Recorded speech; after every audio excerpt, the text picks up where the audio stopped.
The underestimated species captain Marcus Blake stood at the viewport of the diplomatic vessel Peaceful Dawn, watching the massive alien fleet positions itself around Earth's moon. The Zephyrian Armada consisted of 300 vessels each, one dwarfing anything humanity had ever built. Their ships gleamed like polished obsidian against the starfield, bristling with weapons that could reduce entire cities to ash. "They're not even trying to hide their intentions," muttered Lieutenant Emma Stone, Blake's communications officer. She had been monitoring the alien broadcasts for hours, translating their harsh clicking language into something resembling English. The Zephyrians had arrived 3 days ago with a simple ultimatum: surrender Earth's mining rights to the asteroid belt or face total annihilation. They claimed humanity was too primitive to properly utilize the resources floating in space. To them, humans were nothing more than an upstart species that had barely learned to leave their home planet, Fleet.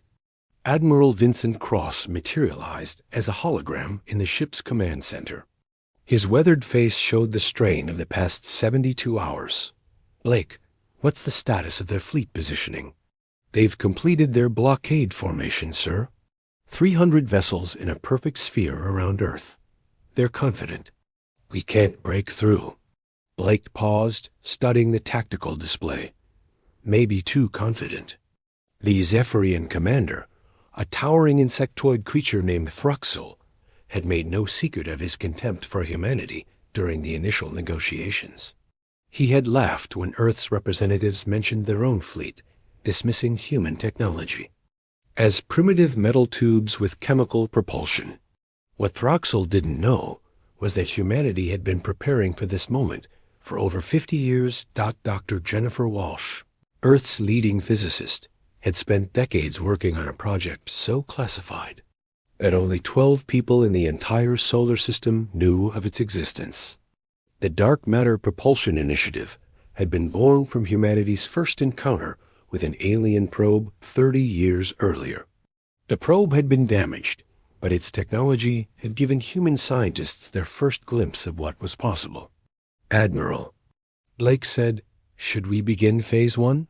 Cross nodded grimly. "Send the signal to Project Shadowfall. It's time to show these aliens what humanity is really capable of." Across the solar system, hidden stations began powering up. These weren't the obvious military installations that the Zephyrians had already identified and dismissed. These were facilities built into asteroids, hidden on the dark side of moons, and concealed within the rings of Saturn. For decades, humanity had been building their true fleet in absolute secrecy. The first vessel to decloak was the Retribution, a sleek predator that materialized behind Jupiter's largest moon. Unlike the bulky chemical rockets the aliens expected, this ship moved with a grace that defied physics. Its hull was black as space itself, designed to absorb sensor scans rather than reflect them. Captain Diana Foster commanded the Retribution from her bridge, deep within the ship's core. "All systems green. Dark matter drives are stable. Weapons are charged and ready." The Retribution wasn't alone. One by one, 37 vessels of humanity's secret fleet began to decloak throughout the solar system. Each ship represented a technological leap that had taken decades to achieve. They had been built using materials that didn't officially exist, powered by energy sources that theoretical physics claimed were impossible. Back on the diplomatic vessel, Blake watched as the Zephyrian fleet suddenly erupted in panicked communications. Their sensors were detecting new contacts appearing seemingly out of nowhere. Ships that shouldn't exist were surrounding their supposedly impregnable formation. "Unknown vessels, identify yourselves," came the transmission from Thruxel's flagship. The arrogance in his voice had been replaced by confusion and the first hint of concern. Admiral Cross opened a channel to the entire Zephyrian fleet. "This is Admiral Vincent Cross of the Terran Defense Force. You are surrounded by 37 vessels of humanity's true fleet. These ships are equipped with dark matter weaponry and quantum shielding. I suggest you reconsider your ultimatum." The response was immediate and predictable. The Zephyrians opened fire with their plasma cannons, targeting the nearest human vessel. The Vengeance took the full brunt of their attack, its hull glowing white-hot under the assault. When the energy beams finally stopped, the Vengeance hung in space, completely undamaged. Its quantum shields had absorbed the entire attack and converted the energy into power for its own weapon systems. Impossible. Thraxel's voice crackled over the comm system. Your turn, Captain Foster said calmly, and opened fire with humanity's first dark matter cannon. The power revealed. The dark matter beam from the Retribution struck the Zephyrian cruiser Death Sting amidships. Unlike conventional weapons that exploded or burned, dark matter weapons worked by destabilizing the very fabric of space around the target. The alien vessel simply ceased to exist, leaving behind only a slowly expanding cloud of elementary particles. The silence that followed was deafening. 300 Zephyrian vessels hung motionless in space, their crews struggling to comprehend what they had just witnessed. Their most advanced shields, designed to withstand the fury of plasma stars, had been meaningless against humanity's impossible weapon. Commander Thraxel's voice came across the communication channel, no longer filled with arrogance, but with something approaching terror. What? What did you do to our ship? Admiral Cross stood in the command center of the hidden lunar base, watching the tactical display with satisfaction. That was a demonstration of dark matter weaponry, Commander. The beam destabilizes atomic bonds at the quantum level. Your ship wasn't destroyed. It was simply convinced to stop existing. Dr. Jennifer Walsh monitored the readings from her position in the research station. The dark matter cannon had performed exactly as her calculations predicted. 50 years of theoretical work had finally proven itself in the most dramatic way possible. Admiral, we're receiving priority communications from Earth Council, reported Communications Officer Paul Harrison. They want to know if we should proceed with full disclosure. Cross considered the question. Humanity had kept their technological advancement secret for good reason. The galaxy was full of species that would see Earth's new capabilities as a threat requiring elimination. But the Zephyrians had forced their hand. Tell them we proceed as planned. Full reveal. Throughout the solar system, the remaining 36 vessels of humanity's secret fleet began to demonstrate their capabilities. The Phantom engaged its quantum phase drive, allowing it to pass through solid matter as if it were empty space. The ship flew directly through a Zephyrian battleship, its crew watching in stunned silence as their hull became temporarily transparent. Captain Diana Foster opened a channel to the Zephyrian flagship. Commander Thraxel, your species made a critical error. You assumed that because we were young, we were primitive. You assumed that because we seemed weak, we were helpless. You never considered that we might be hiding our true strength. The Zephyrian commander's mandibles clicked nervously. Your technology, it's impossible. Matter cannot be manipulated at the quantum level without massive energy expenditure. Your ships are too small to contain the necessary power sources. That's where you're wrong, Foster replied. We don't carry our power sources. We tap directly into the quantum foam that underlies all reality. Every cubic meter of space contains enough energy to power a civilization for 1,000 years. We just learned how to access it. The demonstration continued as the Wraith activated its temporal displacement drive. The ship appeared to move in slow motion, but the effect was actually the opposite. The vessel existed in an accelerated time stream, allowing it to move and react at superhuman speeds, while the rest of the universe appeared frozen. Dr. Walsh had been particularly proud of that breakthrough. Manipulating the flow of time itself had been considered impossible until she realized that consciousness was the key. The ship's artificial intelligence existed partially outside normal spacetime, allowing it to anchor the vessel in a different temporal reference frame. Your ultimatum has been rejected. Admiral Cross announced to the Zephyrian fleet. You have 2 options. You can leave our solar system immediately and spread word throughout the galaxy that humanity is under the protection of the Terran Defense Force. Or you can choose to fight, and we will demonstrate why underestimating our species is a fatal mistake. Several of the smaller Zephyrian vessels began to retreat, their crews unwilling to face weapons they couldn't understand.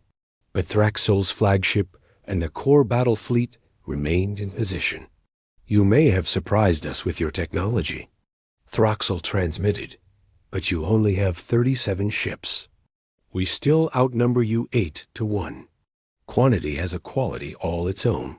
You're absolutely right, Cross admitted. 37 ships wouldn't be enough to face your entire fleet in a conventional battle. But who said anything about a conventional battle? The eclipse suddenly appeared in the center of the Zephyrian formation, having teleported directly through folded space.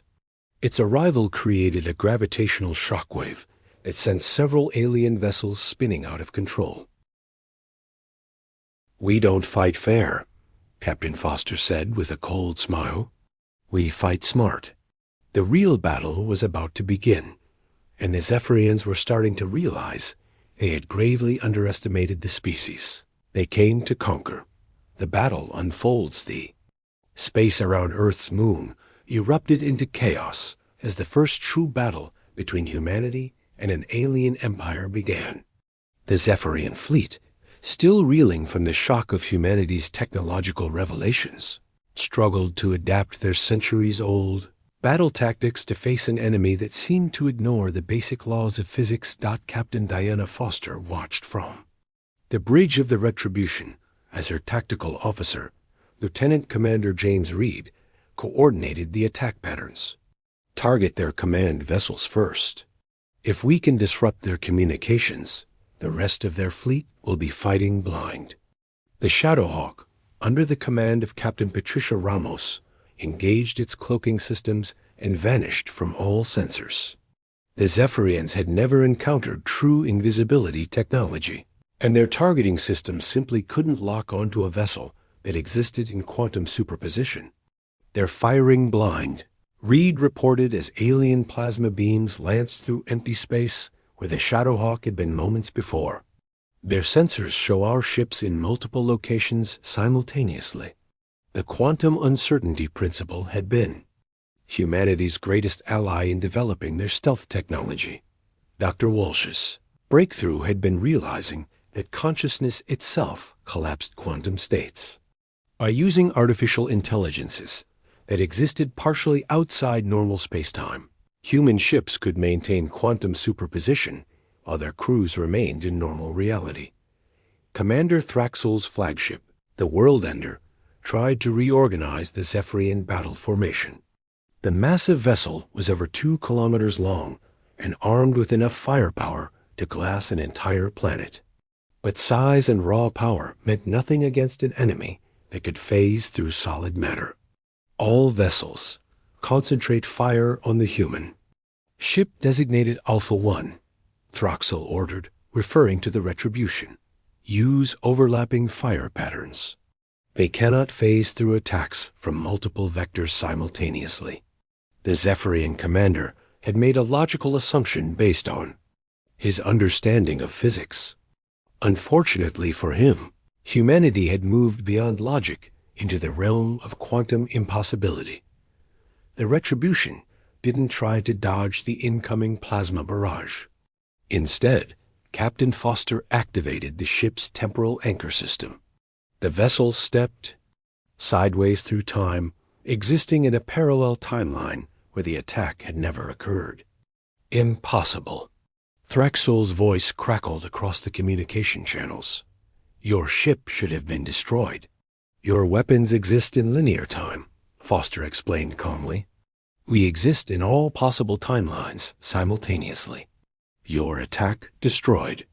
US in one reality, but we simply chose to exist in a different one. The battle continued to escalate as more of humanity's secret weapons came online.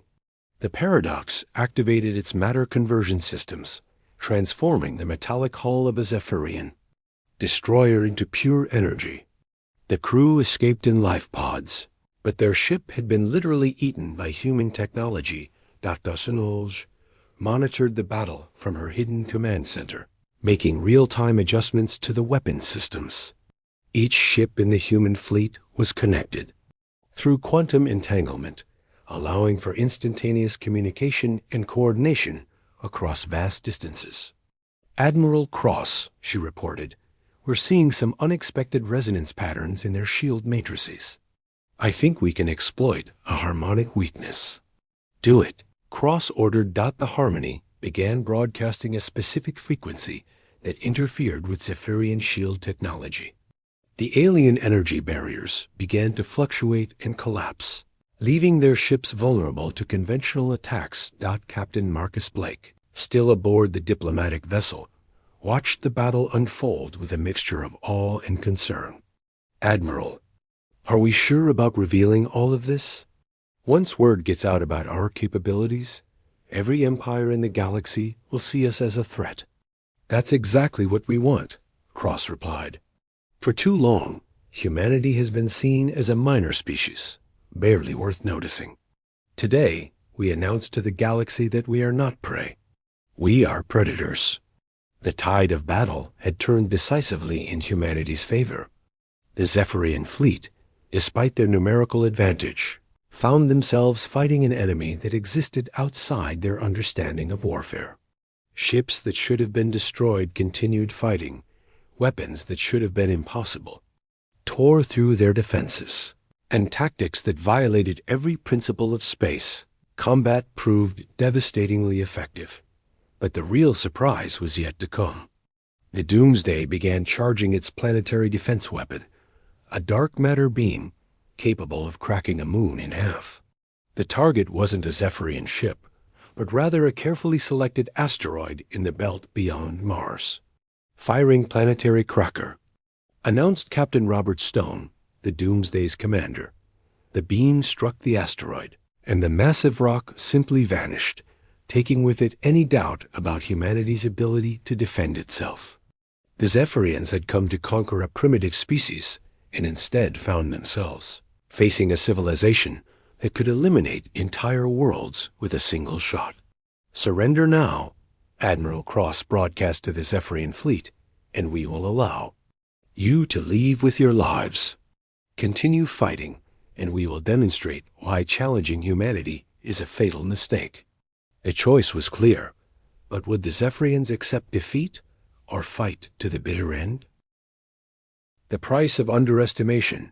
The Zephyrian fleet hung in space, their crews paralyzed by the impossible reality unfolding around them.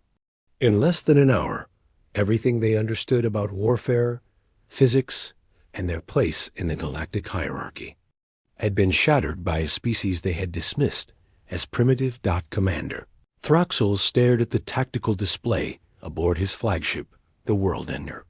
His sensor officers reported the same impossible readings over and over. Human ships that existed in multiple locations simultaneously, weapons that violated conservation of mass and energy, and defensive systems that seemed to mock the fundamental laws of physics. "Sir," his tactical officer, Sub-Commander Velcris, spoke with a trembling voice, "we've lost 47 vessels. Their casualties are ... 0. Zero. The word hung in the air like a death sentence. The Zephyrian Empire had conquered dozens of worlds, subjugated hundreds of species, and had never encountered an enemy that could engage their entire fleet without losing a single ship. How is this possible? Thraxel's mandibles clicked in. Distress. Their technology readings don't match any known science. It's as if they're using principles that don't exist. Aboard the Retribution, Captain Diana Foster monitored the alien communications with growing satisfaction. They're starting to understand, she told her science officer, Dr. Michael Torres. Fear is a powerful teacher. Torres nodded, checking. His instruments. The quantum field generators are holding steady. We can maintain these impossible maneuvers for another 6 hours before we need to recharge. That was the secret the Zephyrians couldn't grasp. Humanity's technology wasn't truly impossible. It was just impossibly advanced. Every miracle they witnessed was the result of 50 years of secret research, breakthrough discoveries, and the combined effort of humanity's greatest minds. The Nightfall demonstrated this by engaging its dimensional fold drive. The ship literally folded space around itself, creating a localized wormhole that allowed it to appear inside the Zephyrian formation. The alien vessels found themselves firing at a target that was simultaneously in front of them and behind them, their targeting. Computers unable to resolve the paradox. "This is Captain Rebecca Hayes of the Nightfall," came the calm voice over the communication channels. "Your weapons are ineffective because you're fighting in 3 dimensions. We exist in 11. The statement was both true and deliberately misleading. Human ships didn't actually exist in 11 dimensions, but their quantum processors could calculate movement through folded spacetime that created the same effect. The Zephyrians didn't need to know the difference. Dr. Jennifer Walsh, monitoring the battle from her lunar laboratory, felt a mixture of pride and concern. The weapons she had helped develop were performing beyond her wildest expectations, but she knew the real test was still to come. "Admiral Cross," she reported, "we're receiving communications from other Zephyrian fleets. They're sending reinforcements. Over 1,000 ships are en route to Earth." Cross studied the long-range sensors with a grim expression. "How long until they arrive?" 18 hours, sir. The Zephyrians are committing their entire sector fleet to this battle. This was the moment humanity had been preparing for. Not just a battle against one fleet, but a decisive confrontation that would determine Earth's place in the galactic community. "Signal Project Prometheus," Cross ordered. "It's time to reveal our final surprise." Hidden in the Kuiper Belt, beyond the reach of conventional sensors, the Prometheus began its startup sequence. The massive vessel was humanity's greatest achievement, a mobile shipyard capable of manufacturing an entire fleet. Using self-replicating nanotechnology. Captain Sarah Mitchell commanded the Prometheus from her position in the ship's core. Vessel was less a warship than a factory, designed to transform raw materials into fully functional spacecraft in a matter of hours. "Beginning production sequence," Mitchell announced. "Estimated completion time for the first squadron, 4 hours." The Prometheus began consuming asteroids, breaking them down into their component atoms and reassembling them into new vessels. Each ship that emerged from the construction base was more advanced than the previous generation, incorporating real-time improvements based on battle data from the current engagement.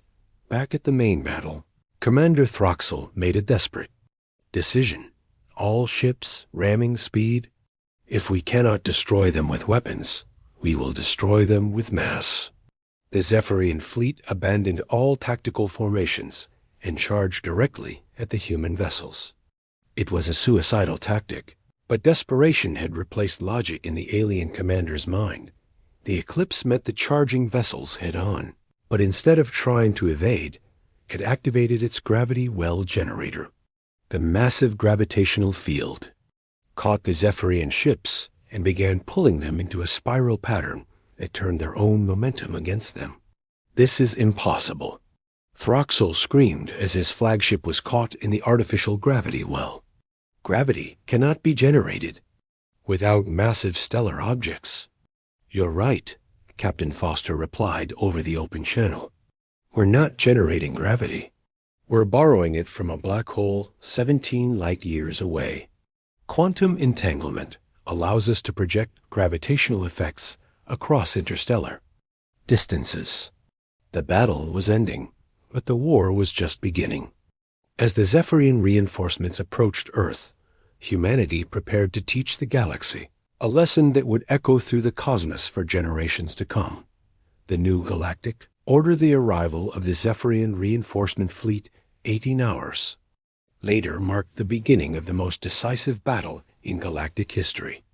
Over 1,000 alien vessels dropped out of hyperspace in perfect formation, their commanders confident that sheer numbers would overwhelm the upstart human fleet. They were wrong. Admiral Vincent Cross stood in the command center of the newly constructed Titan, humanity's first true flagship.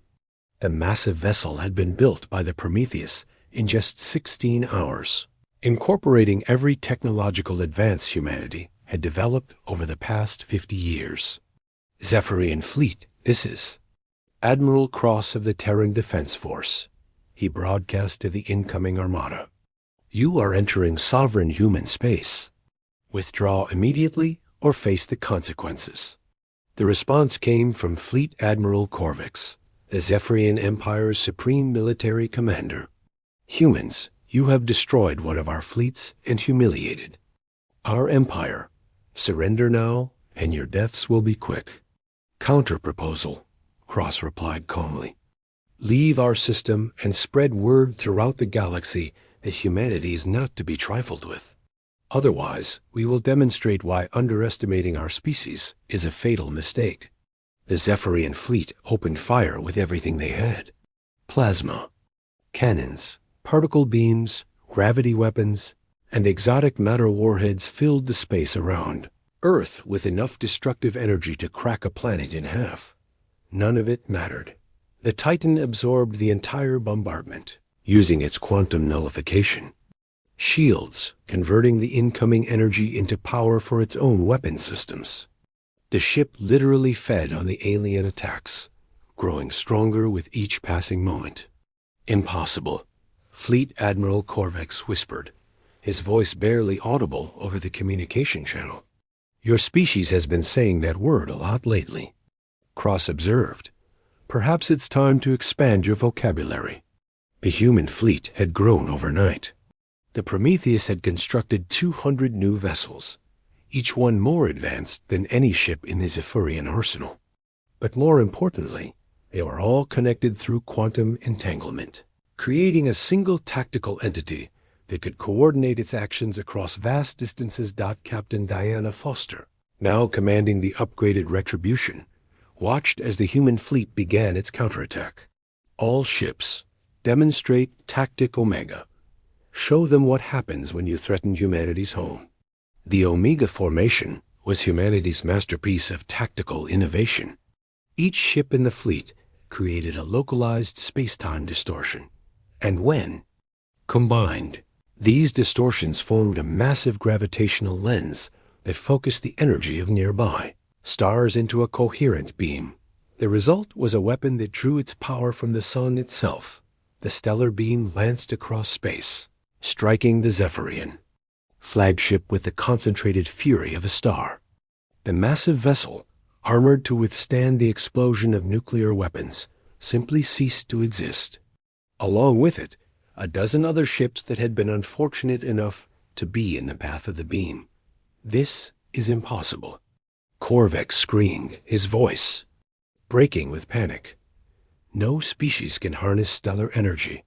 The power requirements alone would require a civilization spanning multiple star systems. You're thinking too small, Dr. Jennifer Walsh interjected, her voice cutting through the chaos. We don't harness stellar energy. We harness the energy of the quantum vacuum itself. Every cubic meter of empty space contains enough potential energy to power your entire empire for 1,000,000 years. We just learned how to access it.